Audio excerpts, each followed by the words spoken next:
calm my senses.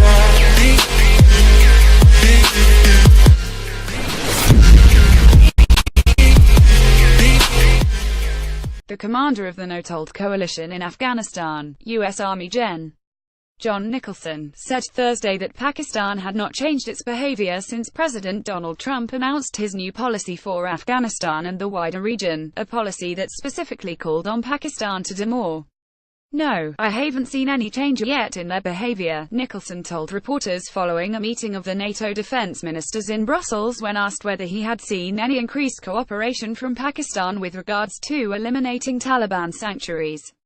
"You've heard the public statements from President Trump, from Defense Secretary James Mattis, from Chairman of the Joint Chiefs Gen.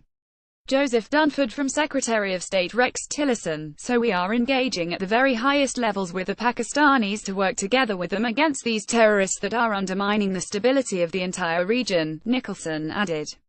Pakistan has fought hard and suffered heavily against those terrorists focused on its government, and now we are asking them to focus on the terrorists that are attacking Afghanistan and attacking the coalition. "The United States has been very clear about the direction we want to go, and we hope to see some change in the coming weeks and months."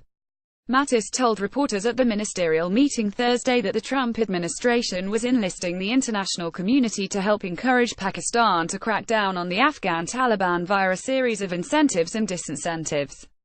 "Obviously, there are ways we can reward Pakistan and there are ways we can ensure they are held to account," Mattis said.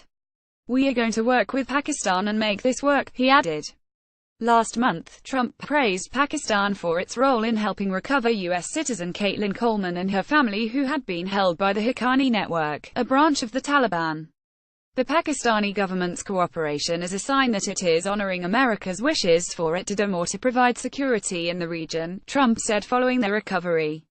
Earlier on Thursday, NATO Secretary-General Jens Stoltenberg said that 27 non-US members of the coalition in Afghanistan had committed to increase their troop numbers in Afghanistan to help train and advise the Afghan security services.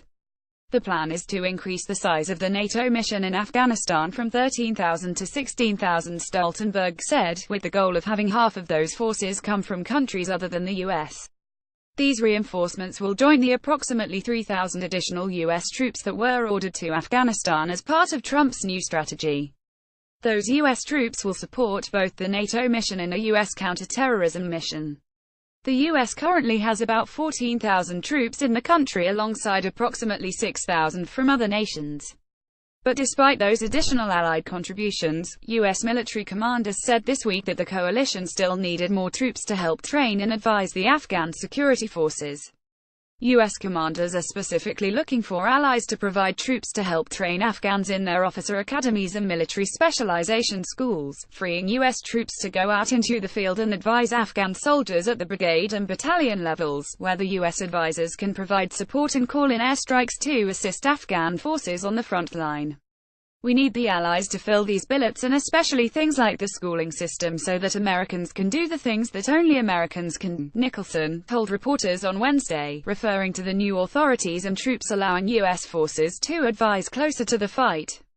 But while U.S. military officials acknowledged that pledges from allies fell short of the stated requirement, they also said that efforts are ongoing to increase the number of allied commitments, expressing optimism that countries will provide more forces in the near future. Some countries will require parliamentary approval for any troop increase, delaying a possible decision on additional military commitments. "It's not a done deal yet. We are still talking to nations," Gen. Curtis Scaparotti, NATO's Supreme Allied Commander Europe, told a group of reporters on the sidelines of the ministerial meeting. CNN